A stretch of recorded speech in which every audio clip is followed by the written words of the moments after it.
Engineer محمد علی مرزا کے live session دیکھنے کے لیے اور ان سے لائیو بات کرنے کے لیے Shahid and Bilal official YouTube channel کو سبسکرائب کریں۔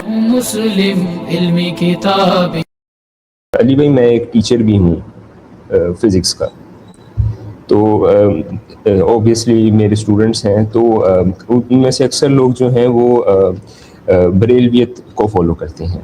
جی جی، اور ان کو اگر میں کہتا ہوں کہ زمین گھومتی ہے تو ان میں سے اکثر لوگ کہتے ہیں نہیں، زمین تو ساکن ہے۔ تو اس کے بارے میں کیا کیا جائے؟ کیا کرنا ہے بھائی؟ اعلیٰ حضرت کے اوپر قنوت نازلہ پڑھیں صبح و شام، یہی کیا جا سکتا ہے۔ جنہوں میں نے ان کو جتنا مرضی کہہ دوں، وہ کہتے ہیں نہیں، ہمارے تو بات استادوں ٹھیک نے ہے ہمیں میرے یہ بھائی، چھوڑیں، بتایا۔ یہ تو چھوٹا مسئلہ ہے، زمین ساکن ہے یا نہیں ہے۔ اصل مسئلہ یہ ہے کہ یہ لوگ تو مرے ہوئے بزرگوں کو مدد کے لیے پکارتے ہیں، جو صراحتاً ایک شرکیہ عمل ہے۔ اس وقت تو ہمیں ٹینشن یہ ہے کہ انہوں نے مرے ہوئے بزرگوں کو اپنا حاجت روا مشکل کشا مان لیا ہوا ہے۔ عبد القادر جیلانی کو یہ سپر گاڈ مانتے ہیں، ٹھیک ہے جی۔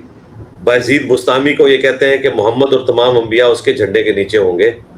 آپ ان کو یہ بتائیں جو چیز ان کی سمجھ میں آنے والی ہے، ان کو اعلیٰ حضرت کا تعارف کروائیں کہ زمین ساکن ہے یا نہیں، اس کو چھوڑیں۔ اعلیٰ حضرت نے فتاوی رضویہ میں لکھا ہے کہ بایزید تو یہ کہتا تھا نا کہ محمد اور تمام نبی میرے جھنڈے کے نیچے ہوں گے، تو یہ بالکل صحیح کہتا تھا وہ، کیونکہ اللہ کا جھنڈا بایزید کے ہاتھوں میں ہوگا اس دن، تو اللہ کا جھنڈا محمد کے جھنڈے سے بڑا ہوگا۔ پھر ان کو بتائیں کہ بھی تمہارا اعلیٰ حضرت جو ہے وہ تو اللہ کا جھنڈا بایزید کو دیے ہوئے ہے، اور لا الہ الا اللہ محمد رسول اللہ پڑھنے والے لوگ اللہ کا جھنڈا محمد رسول اللہ کے ہاتھوں میں مانتے ہیں۔ ہمارا تو آپ سے بنیادی اختلاف ہو گیا ہے، کیونکہ اعلیٰ حضرت جو ہے وہ پیغمبر سے بڑھ کر بایزید کو سمجھتے ہیں، اور ہم اپنے پیغمبر سے بڑھ کے کسی کو نہیں سمجھتے۔ مسئلہ تو کفر اسلام کا ہوا ہے۔ زمین ساکن ہے، سٹارٹ ہو رہی ہے، نہیں ہو رہی ہے، چلے گی نہیں چلے گی، یہ معاملہ اب سیکنڈری رہ گیا ہے۔ اصل مسئلہ یہ ہے کہ ہمارا بنیادی اختلاف جو ہے وہ اس بات کے اوپر ہو گیا ہے کہ آپ کا پیغمبر جو ہے وہ بایزید بستامی ہے، اور ہمارا پیغمبر وہ ہے جس کی قبر مدینے میں ہے، محمد رسول اللہ صلی اللہ علیہ وسلم۔ یہ بتانا ہے آپ نے۔ اور یہ دیکھیں، یہ میں آپ کو ایسی ایک دوائی دے رہا ہوں کہ اس کے بعد ہر چیز خود بخود مینج ہو جائے گی۔ یہ ایک آپ کو میں نے دوائی دے دی ہے، یہ جس طرح وہ ایک سائپرس میں ایک کوئی ہومیوپیتھک ڈاکٹر مشہور ہے کہ وہ ایک ہی صرف دوائی دیتا ہے، اس کی فیس بھی وہ کہتے ہیں $10,000 لیتا ہے، بیماری کا ایک ہی صرف وہ دوائی دیتا ہے، دوسری وہ دوائی نہیں دیتا۔ تو یہاں پہ بھی جہلم شریف سے بھی آپ کو یہ دوائی ملتی ہے، اور بالکل فری ملتی ہے۔ آپ نے ان کو چھوڑ دے زمین ساکن ہے یا نہیں ہے۔ انہیں کہ اعلیٰ حضرت نے فتاوی رضویہ میں یہ لکھا ہے کہ قیامت والے دن نبی علیہ السلام اور تمام نبی جو ہیں وہ بایزید کے جھنڈے کے نیچے ہوں گے۔ آپ ذرا بتاؤ کہ اعلیٰ حضرت کا یہ عقیدہ، کیا آپ اس عقیدے کو صحیح مانتے ہو؟ آپ کا پیغمبر بایزید بستامی ہے؟ یہ فیصلہ کرو، ٹھیک ہے؟ باقی ساری چیزیں چھوڑ دو، انشاءاللہ تعالی ایسا رام آئے گا کہ ان کی نسلیں بھی سنور جائیں گی، بس دوسری بات کرنے کی ضرورت ہی نہیں۔ ٹھیک ہو گیا؟ اور یہ میں نے باقاعدہ اس دفعہ ریفرنس پھر سے ڈسپلے کرایا ہے اپنی گرین پگڑی والی ویڈیو کے اندر، ٹھیک ہے؟ اور میں نے جان بوجھ کے گرین پگڑی میں ریکارڈ کروائی ہے تاکہ ان کو بتاؤں کہ تم نے تو گرین پگڑی سے نفرت کرنی شروع کر دی ہے نا، ایسی اتاری ہے باپا جانی نے کہ دوبارہ پہنی نہیں۔ حالانکہ پہلے دن انہوں نے اناؤنسمنٹ کی تھی کہ میں 7 رنگ پہنا کروں گا۔ مجھے اسی وقت پتا چل گیا تھا کہ یہ بندہ جو ہے نا وہ فراڈ کر رہا ہے، لوگوں کے ساتھ جھوٹ بول رہا ہے اپنی صرف پگڑیاں بیچنے کے لیے۔ اور وہی ہوا کہ کچھ عرصے تک بکتی رہیں، اس کے بعد اس نے وہ دن آج کا دن ہے، کم از کم اس کو میرا خیال ہے 7-8 سال ہو گئے اس نے گرین پگڑی نہیں باندھی۔ پھر بلیک ایک دفعہ باندھی، ایک دفعہ یلو، وہ بھی چھوڑ دیا، اب صرف وائٹ باندھتا ہے، ٹھیک ہے؟ چلیں، بہت شکریہ بھائی، انشاءاللہ میرے پورا ارادہ ہے کہ میں اپنی سیمیسٹر بریک میں آپ کے پاس ضرور خدمت میں ہوں۔ لیکن اگر آپ میرے پاس آئے تو میں نے آپ سے پہلے پوچھنا ہے، آپ نے اپنے بریلوی اسٹوڈنٹس کو بتایا ہے کہ بایزید جو ہے وہ شاہ معاشر ہے، اور اس کے اوپر ان کو کہنا ہے کہ یہاں پہ میرے سامنے بات کرو تاکہ پتہ چلے کہ تم لوگ کتنے مومن ہو، اور پھر یہ بتانا ہے کہ یہ اعلیٰ حضرت کا شرعی حکم کیا ہے کہ جس نے اللہ کا جھنڈا جو ہے بایزید کے ہاتھوں میں دیا۔ بتاؤ یہ بندہ مسلمان کہلانے کے بھی لائق ہے تمہارے ڈاکٹرن کے اندر؟ انشاءاللہ میں ضرور ان کو یہ ڈوز دوں گا انشاءاللہ۔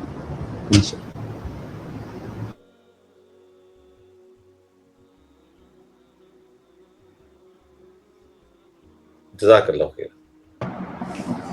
جی فی مان اللہ بھائی۔ نیکسٹ علی بھائی ہمارے ساتھ محمد منظور بھائی ہیں بنگلہ دیش سے۔ بھائی السلام علیکم، اپنا کیمرہ آن کریں، مائک انمیوٹ کریں، سوال کریں اپنا۔ بھائی آواز آ رہی ہے؟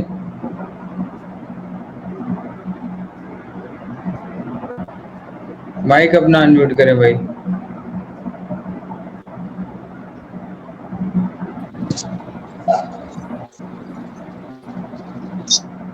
السلام علیکم۔ جی وعلیکم السلام ورحمۃ اللہ وبرکاتہ۔ منظور بھائی، ہم تو دو ہی منظور جانتے ہیں، کہ ہمارے پاکستان کے منظور مینگل صاحب ہیں، دوسرے بنگلہ دیش سے ہمارے یہ منظور بھائی ہیں۔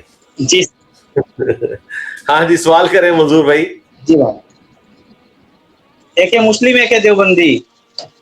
ہاں جی، الحمدللہ الحمدللہ۔ جی بھائی، بھائی میرا سوال یہ تھا کہ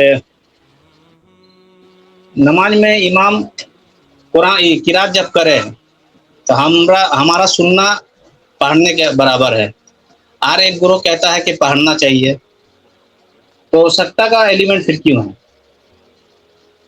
آخری جملہ کیا بولا آپ نے؟ مجھے سمجھ نہیں آئی۔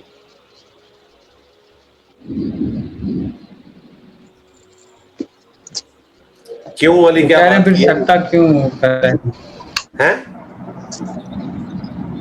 پوچھ رہے ہیں پھر سکتا امام سکتا کیوں کرتا ہے؟ ہیلو سکتہ اس لیے کرتا ہے کہ اگر مقتدی پڑھے تو یہ افضل عمل ہے۔ جی مقتدی اگر پڑھے تو یہ افضل عمل ہے، ٹھیک ہے؟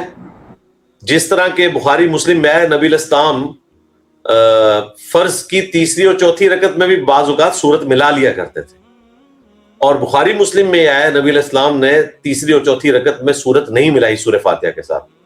تو یہ افضلیت غیر افضلیت کا مسئلہ ہے۔ تو یہاں پر اگر امام سکتہ کرتا ہے تو یہ افضل ہے کہ وہ سکتہ کرے، سنت پہ عمل کرے، لیکن اگر وہ سکتہ نہیں کرتا تو پھر مقتدی نے سورہ فاتحہ امام کے ساتھ ساتھ نہیں پڑھنی، سن لینا اس کے لیے کافی ہے۔ یہ افضلیت غیر افضلیت کا مسئلہ ہے، یہ فرضیت یا واجبیت کا مسئلہ نہیں ہے۔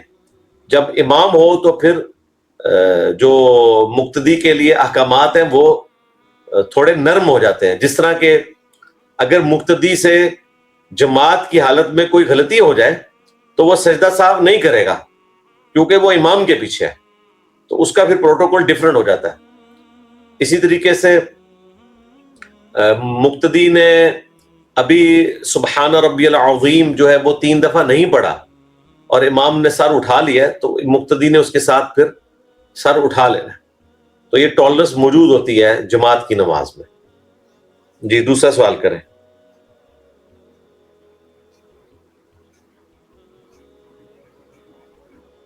اس سے ریلیٹڈ ایک سوال ہے، ہم جب سورہ فاتحہ پڑھا جا رہا تو خاموشی سے، قرآن پڑھا جا رہا تو خاموشی سے سنو، تو اہل حدیث علماء کہتے ہیں کیا پیچھو جب قرات جب اسٹارٹ ہو جاتا ہے، نماز جب ہوتی ہے تو پیچھے جو بعد میں آتا ہے اللہ اکبر کہہ کے نماز اسٹارٹ کرتا ہے، تو کہتا ہے اللہ اکبر کیوں کہی؟